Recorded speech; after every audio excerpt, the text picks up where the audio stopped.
Hello and welcome back to another episode of the CFCTALK podcast. I've almost forgotten the intro. It's been so long, 3 weeks since the last episode. But obviously, the international break came in. Chelsea's games got delayed due to factors that were out of our control. But we're finally back, and yeah, we've played a few games since the last time we recorded it. We had that Milan away game against Crystal Palace as well, and then the Wolves game as well. Milan home game actually, and then Wolves and Crystal Palace as well. So a lot to talk about, and none other than Shrey joining me today on this podcast to discuss all of that and the new era of Graham Potter and how that's going to pan out. I mean, honestly, first thoughts, I was really skeptical of how things were gonna be like because Potter's worked with a very different team at Brighton, and Chelsea's a very different structure, but.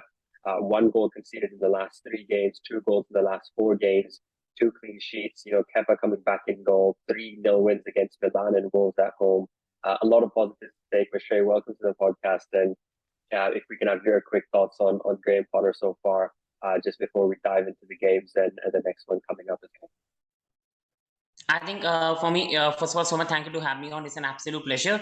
And for me, the thing is, so far it's been very impressive. Now, again, for me, I will say to Chelsea fans and everyone that we have to be a bit cautious, because when the new manager comes, everything looks rosy and nice. You win some matches, but it's about what we do in the future. For me, the good signs are we are going for a director of football. I think we are trying for the Leipzig one, which is very close to happen. He will be in the sporting director role, sort of, which the reports are coming off.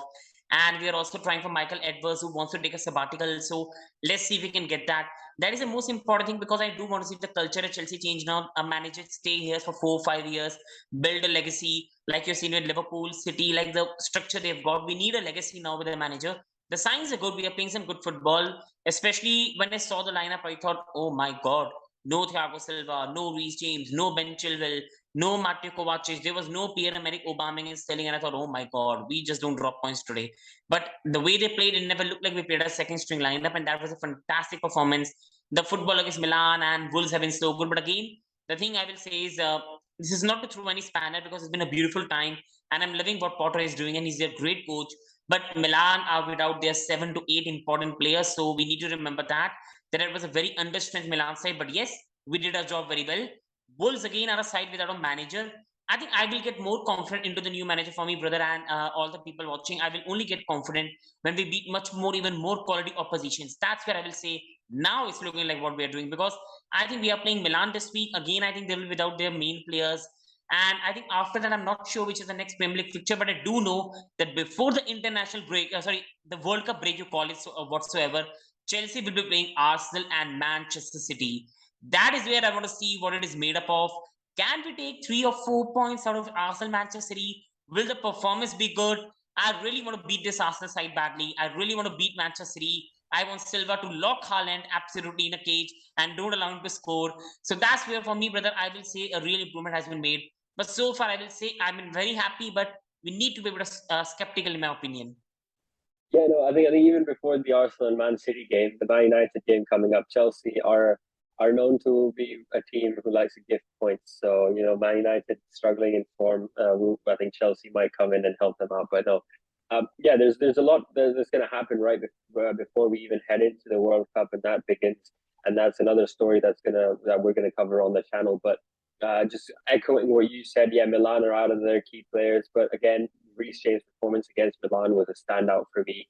Honestly, the way he played against Crystal Palace as well, that's why he got 2 man of the matches in a row. And even yesterday, he didn't play, but I'm sure if he did play, and when he did come on, there was an impact that he had as well. So looking forward to seeing someone like Reece James. And honestly, coming to the game yesterday, focusing on the key players, Mason Mount with those assists, open play assists, as Twitter likes to call them, because a lot of people seem to believe that he's not good at those. But played really well yesterday, Mason Mount, even though he's not been in form, and you can slowly see that Potter is trying to bring the best out of the team. And as you mentioned, the lineup wasn't the best lineups.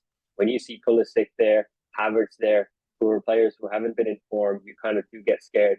And Wolves and Chelsea being Chelsea were, on paper, we looked like we were going to give the 3 points away, but incredibly played yesterday in terms of the whole team. But your quick thoughts on Pulisic and Mount and players who were on the score sheet and the assist sheet yesterday? For me, it was a very good performance as attackers yesterday. I think from the start, they were very intensive in the press, the way they were making the off-the-ball runs. Because for me, the attack was very exciting in form of Gallagher, Mount, Pulisic, and Mount. Because I think the attack was very exciting because the four of them were really pressing Wolves from the start. They were pressing, they were getting into pocket of space. They're like, that's the difference you get because Pierre-Emerick Aubameyang provides you a proper striker presence, but that off-the-ball thing is not provided. So Havertz was occupying the pocket of spaces, making combinations with Cesar Azpilicueta. At the right, it was sometimes Conor Gallagher. And Wolves were not able to track them because they're quick youngsters who make the run in behind. So that was very, very exciting to see. But again, the thing is that our attack is always like hot and cold on a particular days. On one day, they will play like world class. On the other day, they will be disappointing. That is the only thing with an attack. Like Christian Pulisic is such a good player. I've always said that I want him to become good at Chelsea. He's a talented player. My only problem is that he plays one game good, one game bad, one game good, one game bad. Then he's injured, then he comes back. And Mason has been Chelsea's most consistent player and needs to carry all the pressure. And as sometimes you're seeing the workload upon him as well. Now, this season, his performance has not been the same. And commentators yesterday were putting it very well that sometimes fatigue and so much matches catches up to you. Player will never say no. But Mason Mount has been playing relentlessly for England, for Chelsea. At some point, your body is going to catch it up. Havertz is a player who is always a player. When you look at him play at his best, you say, oh my God, that's a world-class talent.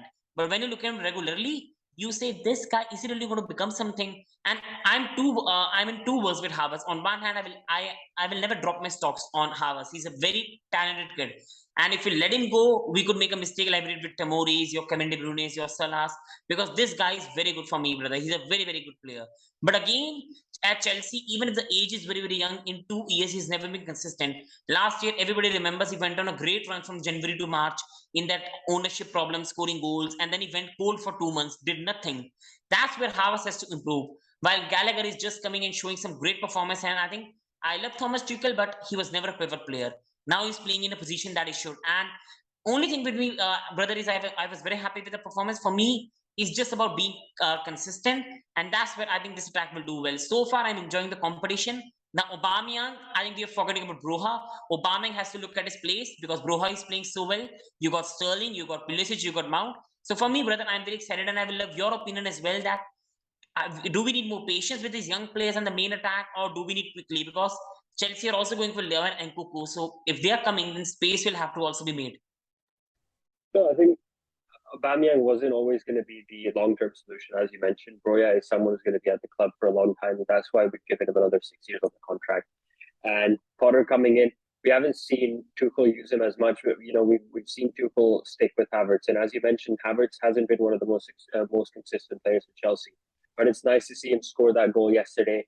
He was active. He played a great game yesterday, and I think that 2 week break that we got, whether it was because of our own doing or just the unforeseen circumstances are surrounding Chelsea, that helped us out and gave Potter the time to strategize and build up. Because when you look at that performance against Salzburg, that draw, the first game Potter was in charge in, it wasn't our brightest of performances, and there were still some question marks. But then the last few performances have been great to see.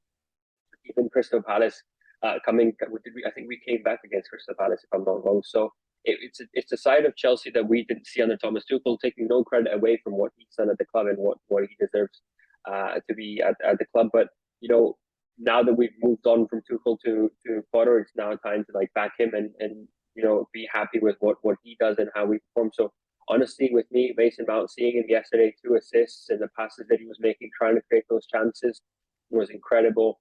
And really happy, that I think he even got the man of the match last night. So nice to see that as well. And you don't see it often, but Havertz and both and Broya scoring on the same night. It would have been a perfect one if Aubameyang came on and scored as well. 3 strikers, 3 goals would have been a good mark to say, well, the number 9 may be cursed, but we've got a manager who could make those number 9 score goals. But yeah, Pulisic is someone that I think I wrote off as well, and then I need to give an apology out there, because in my opinion, look, I said Pulisic should be left out of the squad or should be sold if the right offer arrives, so on and so forth. It's been so long since he's been at the club, but yesterday was really promising, and it's one of those where you look at the team as a whole and you say, well, this is a really promising team, considering Mendy isn't playing, Thiago Silva isn't playing, Kante isn't playing.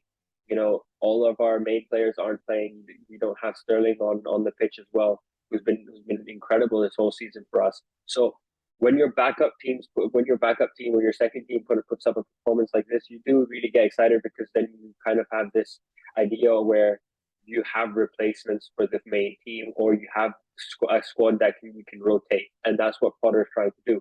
Because yes, we had that 2 week break, but we had like 3 games in 9 days, and now we've got another one in 2 days, and then another one after that as well until the World Cup. And we've got a few games that have been postponed as well. I think Fulham and the Liverpool one as well, which is going to be rescheduled. But your quick thoughts on Pulisic specifically, and what his role is in the team. Sterling being the one who's going to be occupying that position most times. What are your quick thoughts on Pulisic and his his role at Chelsea now? I think Pulisic is a player that can play for me at least at the left side or a bit of cam role. I think just behind the striker, because Pulisic is a very good creator for Chelsea as well as some of the passes. The way he glides past opponent is really, really good. Now, Pulisic is he's very pacey, but sometimes it does not show it. I think he's a very good dribbler as well. But I think if we are comparing him to the likes of dribblers we've seen at Chelsea in form of Hazard and everything, he's not at that level of dribbler. But the thing is that he's still a best dribbler in the team. I think Sterling is the best dribbler followed by Pulisic, because Mount's dribbling, I think, is not one of the best. And the same you can say about Aubameyang, Groha, all the others. I think Sterling, Pulisic are the best dribblers in the team. So this is why only one of them can play, because both stylistically are a bit similar. But the thing with Pulisic is Pulisic can at least be creative. I think Pulisic, when it comes to creating chances, can do a good job for us, and this is why he can play in a cam position. But when if we have to play cam, we have to play a 4-2-3-1 formation. We cannot play the cam player in a 3-4-3, because that's just not possible. So I think the only thing that Chelsea can do is play 4-2-3-1, but then a midfield will remain exposed, because yesterday we played a very, very honestly bad Wolves side. When we play Manchester City, Arsenal, some top sides, when we go far in the Champions League, your midfield is going to be a priority. If your midfield gets overrun, you're going to be destroyed in the matches. Our strength in winning the Champions League was Jorginho, Kante being at top of their game, and then the 3 centre-backs protecting them in form of, at that time, Thiago Silva, Andres Christensen, Rudiger. That was the strength of Chelsea in that year, why we won the Champions League. We need that again to happen for me, and the thing is that our biggest strength is midfield. And yesterday, again, the thing is when you play Wolves, you have all the possession. The midfield has to do a work of countering. And yesterday also, whenever they won the ball, they countered well Wolves. They could have scored early on, and Wolves, Gyökeres should have made it 1-0, and the game could have been different. So that is where Wolves have themselves to blame. They should have scored that goal by Gyökeres, because that was a very beautiful chance for them. So whenever we are in trouble, we are easily get on by. On that day as well, Milan did nothing in the game but one chance, and that was a clear-cut chance. Krunic, I don't know how he missed that. So we have to improve that aspect of the game, and the midfield still gets glided past so easily, because Kovacic, Loftus-Cheek, Kovacic, Jorginho, Kovacic, you can say Jorginho, Loftus-Cheek. These players, we have no natural DM from them. Like Jorginho physically cannot handle the players, and Loftus-Cheek is a ball carrier, Kovacic is a ball carrier, and Kante is also not a DM, but Kante does a lot of work off the ball, like winning the ball up the field. So Chelsea need a natural DM, and this is why I think that will only help us in the future to play a number 10. We cannot play what Liverpool do, 4-2-4 formation, where in the midweek against Rangers, they played Fabinho, Thiago, and then played a 4-4, like Manchester City do, playing Rodri, and then giving the freedom to Bernardo and Kevin De Bruyne. Pulisic can play like the way City does, where Kevin De Bruyne looks like a midfielder, but he's nearly to opposition area. But for that, we need a lot of time, development process. So I think at the moment it's between Pulisic and Sterling, because I think it's Mount and Gallagher and Ziyech fighting for the right position, and it's Pulisic, Sterling, and somewhat you can even say Broa, Aubameyang up top. I think these are the players that are fighting for their positions, with Chukwuemeka being the young guy. So I think this is where Pulisic will not play so many games, but I do hope he plays. I think coming back to your point about the DM situation at Chelsea, and it's something we've discussed quite a lot on the podcast. And the reason I agree with you on that is because Jorginho doesn't have the pace, and I think everyone knows that. Even Jorginho knows that as well, that he can't chase around when we transition from an attack to a defensive formation or a defensive style. And the reason when Jorginho plays with Kante and he comes off as one of the best midfielders right now at Chelsea, or he puts in his best performances, because Kante is there to cover up for Jorginho's mistakes, or Kante is fast enough to run back and make that last man tackle that's required if there's no defense there on a counter attack and so on and so forth. But when Jorginho is paired up with Loftus-Cheek, who's someone or Kovacic, both who have kind of a role where they push the ball up, they move the ball up, they're a lot higher up the pitch compared to Jorginho, which compromises Jorginho because of his pace. And that's where I think Chelsea have struggled in. Zakaria came in and we haven't seen anything from him so far. Potter hasn't used a lot of him, which is quite surprising. And as far as I know, there hasn't been a lot of questions asked about that as well. So there's not a clear understanding why that's happening. And the reason we had bought Zakaria on the last day of the window was because we needed a DM. We realized we can't survive just with Kante. So someone like Zakaria coming in, I want to see how he does with Jorginho or some of the other midfielders that we've got, because rightly said, as you said, Jorginho can only be paired up with a DM who's fast enough to track back and make that last-ditch tackle, because Jorginho won't be the guy who can do that for you. He can maybe gain some possessions or make some defensive tackles while the team is in defense or while the ball is out, and he sets himself in a defensive position, but he's not someone you can use in the transition from attacking to defense. So yeah, with Jorginho, that's always going to be the case for us. But the strikers, as you mentioned, with Chelsea going for a few strikers, there's rumors about a few January signs as well, and some of the deals almost being completed. And now that we've got Havertz in the team, Aubameyang in the team, as well as Goya in the team, it's going to be tough for Potter to decide who to start and who to play with. But your quick thoughts on Azpilicueta as a right back, because essentially with Potter, it's very hard to discuss the formation, and I don't know if I want to say Azpilicueta was playing right back or right wing back, and it's because in defense it's a different formation, in attack it's a different formation, moving the ball up. It's always tricky with Potter. I think a lot of commentators pick up on that as well, where they can't discuss a lot of tactics for Potter because he changes so much just one game. So considering the last 3 games that he's been in charge for Chelsea, he's probably used 4 or 5 different structures in just one game. I think for me, Azpilicueta had a bit of a disappointing game against Salzburg, but he bounced back really, really well. Today it was a very good performance from him yesterday against Wolves. Like, that was an Azpilicueta I know. That's an Azpilicueta we love. He was defensively solid, attackingly very good as well. So that was good to see. But again, for me, the only worry, brother, that I've got in terms of Azpilicueta is yesterday Wolves did not test us for me. The thing is that when we'll play more attacking teams, that right side will be exploited. For me, the only concern, being really, really honest, is Azpilicueta is that I think it's a very good backup option, not the worst option, because Azpi can play a lot of positions. He can play as a defender in the back three. He can play sometimes even as a wing back if James is injured. He can even play as a right back. But for me, the main strength of Cesar Azpilicueta is playing in a back three at the right side. I don't think Azpi still has a lot of pace that can help us attacking teams down, because yesterday we played a team that was sitting deep. Now, let's say we play Milan in midweek at San Siro, and Milan will play with the pressure. We need James for the bigger games, and James is the one we need for the whole season. What James provides us, Azpi sadly cannot. I love Azpi, and he was yesterday beautiful, and he still showed everyone that he's not finished. He's still a top player indeed. Because yes, you can lose the pace in your legs.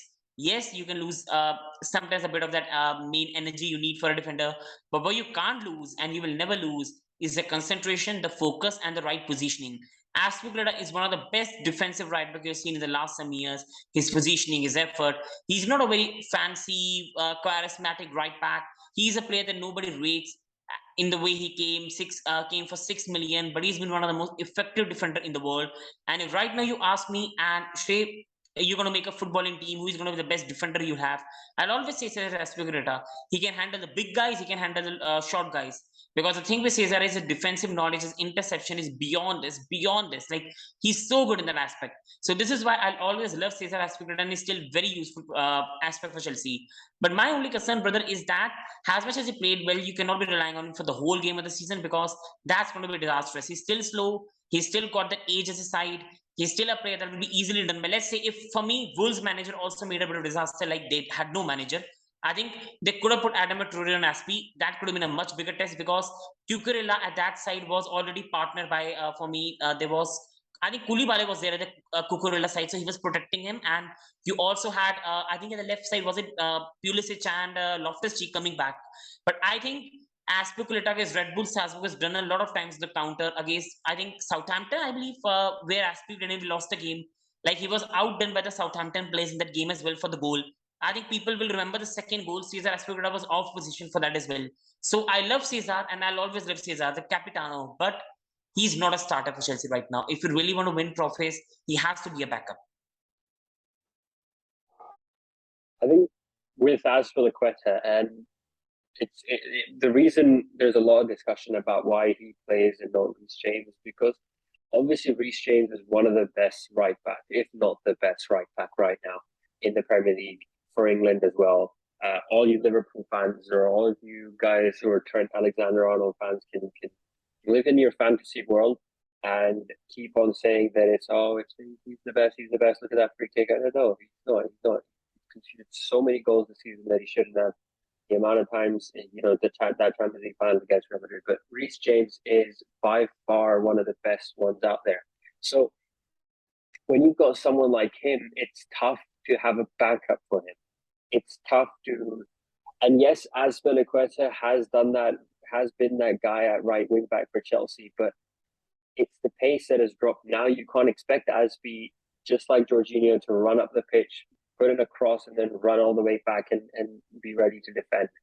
You can expect that from Reece James with the pace that he has and the skill that he has in terms of understanding the right time to cross it in or create a chance, and then also be aware of your defensive duties.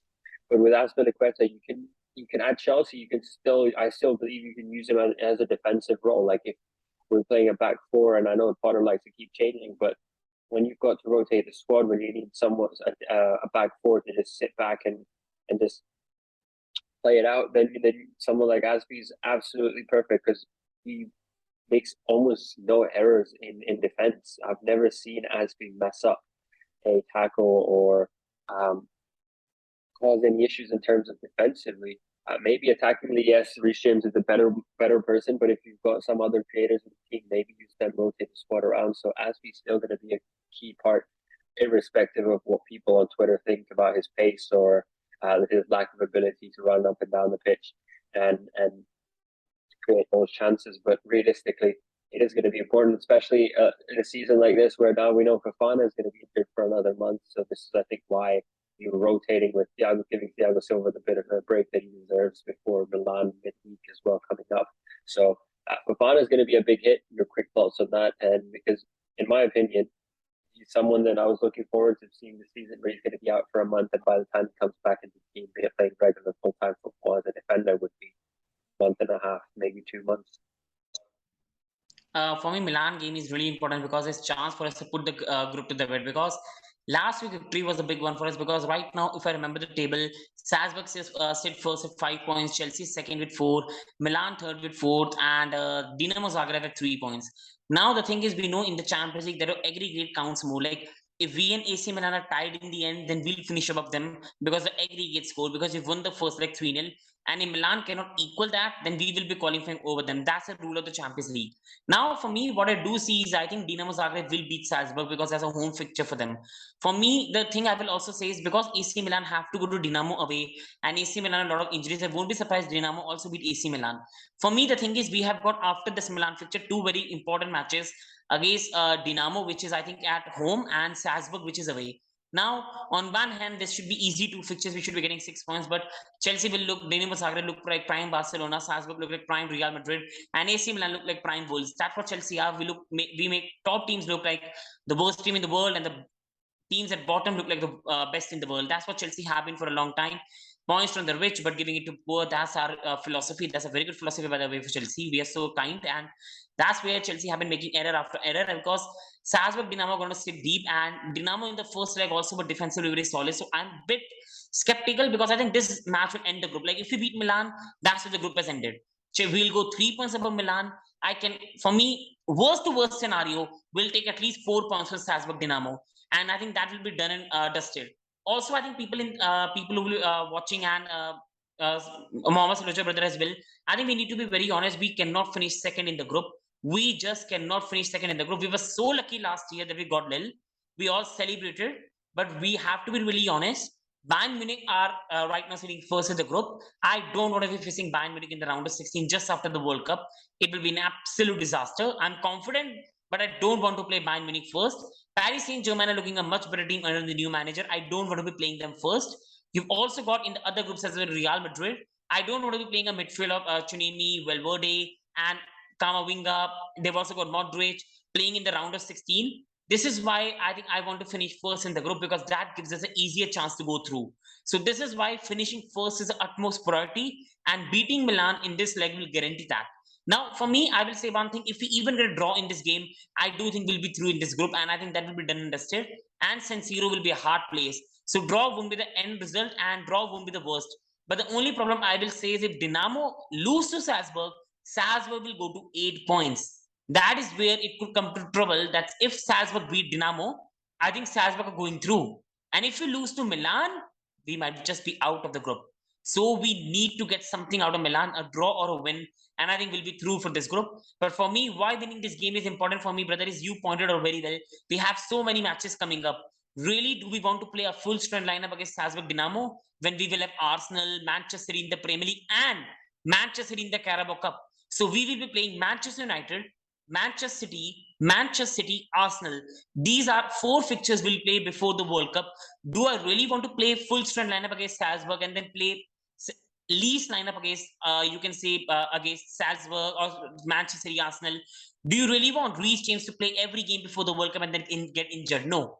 This is why we need to end the group. We need to beat Milan and then rest our players against Salzburg Dinamo, not taking them lightly, but we should do that and consider it in Premier League, because top 4 this season is not a certainty. Arsenal are playing some good football. Tottenham are still, you see yesterday, they don't play good football, but they get the results. You go towards Manchester United, I think they're certain to finish 6th and win the Europa League. That's clear for them. And you go towards Liverpool.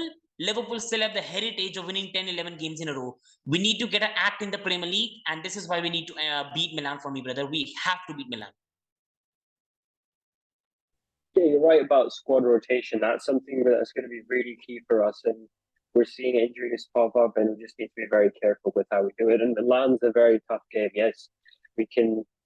I think honestly, it's going to be one of those games where if we can get 1 goal early, Chelsea will just sit back and just play it out, because that's the way it goes. And yeah, second place is not an option for the Champions League, because we know how tough it's going to be playing Bayern Munich, PSG, teams like those. We've got groups where they can top the group and play against Chelsea. And that early on in the tournament is never going to be a nice thing, because as much as we're very positive about these last few games, as you mentioned right at the start with Potter and judging him, it's again games against clubs who aren't at the best of their forms, who aren't in the best of positions right now, and we haven't really had a test yet. And I think the last thing I want is to test. Obviously, the games will be in February, if I'm not wrong, in terms of the round of 16 and so on and so forth, but I don't want to play these teams so early on. Yes, last ditch, if it's in the semi-finals or the finals, we'll do it. But you know, if we want to go far in the tournament, let's try and top the group. And Milan's going to be one of those. But your quick thoughts on who may start in Milan? Are we going to go back to our main lineup? Sterling coming back on, we didn't see him on the pitch on Saturday, and then Aubameyang as well, maybe coming on. What are your quick lineup thoughts? I think Sterling and Aubameyang will play because they haven't rested. So I think that's going to be certain as well. For me, Thiago Silva will be back for this game. I think for me, the only interesting part is because what is, like you have said earlier in the video, what's one of the formation? Like, that's very unclear. Will we go with the 3 at the back? Will we go at the 4 at the back? What's going to be the formation? For me, it has to be 3 at the back. Now, many people are expecting N'Golo to be back, but that's not going to be possible because he has so much lack of match fitness, and it does look like Kepa will go in the goal. So for me, Kepa will play. I think we will be going with the 3 at the back because they still have players like Giroud, Rafael Leao. So I think we will be going with the 3 at the back. So it has to be Silva. It has to be one of them. Has to be, I think, Koulibaly, because Fofana is out injured sadly, and I hope he comes back very quick. I think I won't be surprised if Cesar Azpilicueta. I will love to see Chalobah, but I think it could be Silva, Koulibaly, Azpilicueta on the big occasion against AC Milan. James will go at the right. Saying we're going with the back 3, if I'm not wrong. I think we will be going because for me, brother, the thing is we need to handle Olivier Giroud, and if Cesar Azpilicueta is put on him, then it's going to be a destruction for us. So that's the thing. And second thing is San Siro. Will Potter trust the team defensively, because 4 at the back will expose us with Jorginho and Kovacic. We have no Kante, so I think we need to go with a back 3 now. With Graham Potter, nobody knows what's going to happen. It could be a back 4 as well. But for me, the better thing will be back three to protect us defensively, because it's not going to be like Stamford Bridge. You're going to go there, smash them 3 or 4-0. The crowd will be up for it. The first half is going to be very important because San Siro will be up for this. It's like they haven't had so many big Champions League games. I think last season Liverpool was the one which was the biggest game they've had in some years. So the crowd will be pumped. They will be pumped. The players will be pumped. And if we in the first 15 minutes get cooked and are 2-0 down, the match could go very badly. So we need to start well. We need to soak up the pressure and then go on the way we do. So we need to play back three. James Chill will have to be there. And I think for this match, I do think we should go with Kovacic, Loftus-Cheek, because I'm a bit worried about Jorginho being handling them physically. So I'll go with the Kovacic, Loftus-Cheek, because for me, they really control Milan in the first leg. Like they handled Benacer and Tonali very well. After the first 20 minutes domination Milan had. And the front three for me, mate, is very surprising, but I'll go with Sterling, Aubameyang, Mount. The same it was against a previous picture. But again, I will love to see a player like Broha given a chance in this match, and a player like Pulisic given a chance in this match with the way they have performed, and even Havertz. But I do think we'll be going with a 3-4-3 shape, and it's going to be really exciting for me as well. But again, Graham Potter, nobody knows what he's going to pull off. Yeah, you're right in saying that we need to give a few opportunities to the one who played really great against Wolves. It's going to be a bit of a mixture of lineup from Milan last week, as well as the lineup that was presented to us on the weekend against Wolves, and rightly with Pulisic being the one who scored the goal, he should get a start. Maybe even Havertz in there as well. Aubameyang comes off the bench, just give him a bit more rest, but. It's one of those where Wolves was such a great performance that you look at the team and you say, well, why do you want to drop a certain player? Or why do you want to change anything if it's working out? But against Milan, it's going to be a different story, and it's going to have to be well managed. I guess, yes, maybe some of the players who will be playing against Milan will be disappointed, and considering the performance they put up against Wolves. But for me, Mount goes into that team, Sterling goes into that team, Thiago Silva, Kepa, these guys are already on the team sheet, and it's just about deciding with 3 at the back or 4 at the back, and then going with Reece James and maybe Chilwell or Cucurella, depending on the day. So yeah, it's going to be quite an interesting watch in terms of what Chelsea will do, but a big month ahead for Chelsea. A lot of games coming up, and it's not going to be an easy one. This is the month right before the World Cup begins on the 18th of November. We have 2 games, and we've got Man City as well as another game just before the World Cup starts. So it's going to be very, very interesting to see how it's going to go. But Shrey, just before we end the podcast, your quick prediction for Milan, and if we can have a score prediction and your goal scorers for the night, Benny. I think for me, it's going to be AC Milan 0, and I think it's going to be Chelsea 1. I think it's just going to be a narrow victory, and I think the goal in this match will be scored by Obama Blood Clan Yang. So it's going to be AC Milan 0, Chelsea 1. And Arsenal fans, just wait and watch. He's going to do the back flip at Stamford Bridge, and he's going to score against you. And the Chelsea fans will chant Obama Blood Clan Yang, and wait for that. That will happen. No, I think I'm ready. I want to see him score at what's it called, the Emirates. I think we play Arsenal right towards the end of the season, in the end of April. But scoring that goal, if Arteta's still there, and I'm guessing he's going to be there, but just celebrating right next to Arteta would be key. But yeah, a goal at Stamford Bridge as well would be good for Aubameyang. But for me, I think Milan. I still think Chelsea's going to go out, and even though I said they might just play the game out 2-0 maybe. Aubameyang with a goal, Sterling goes on the score sheet, assist from Mount, maybe hopefully, and a clean sheet. Another clean sheet, I'll be happy, because realistically, so far, before the Milan game, the midweek Milan game, we had only 1 clean sheet in all campaigns, and I think that was just the first one against Everton. But after that, we haven't been able to keep any clean sheets, and suddenly we've got 2, and we've had convincing wins. So as long as the clean sheet keeps coming in, we can score 1 or 2 goals and take the game away. And for me, that would be something that I'll be happy to see. But Shrey, thank you very much for coming on the podcast. Thank you for joining us and sharing your thoughts. It's always nice to have you on. Make sure, guys, if you're watching, follow Shrey on all of the social media pages. It'll be on in the description as always. Follow us, even though we haven't uploaded on YouTube for a while, but we were still updating all of our social media pages with the transfer news and the hour as well as the director roles filling up as well. So just follow us on all social media pages, the latest Chelsea FC news, and we'll be coming back. We'll try and cover as many games as we can. The games are coming in every 2-3 days. It's quite impossible to record something and upload every other day, but we'll try and cover as much as we can and talk about general stuff and have as many guests as we can. So thank you once again, Shrey. Thank you very much for coming. Thank you guys for watching, and we'll see you next time. Until then.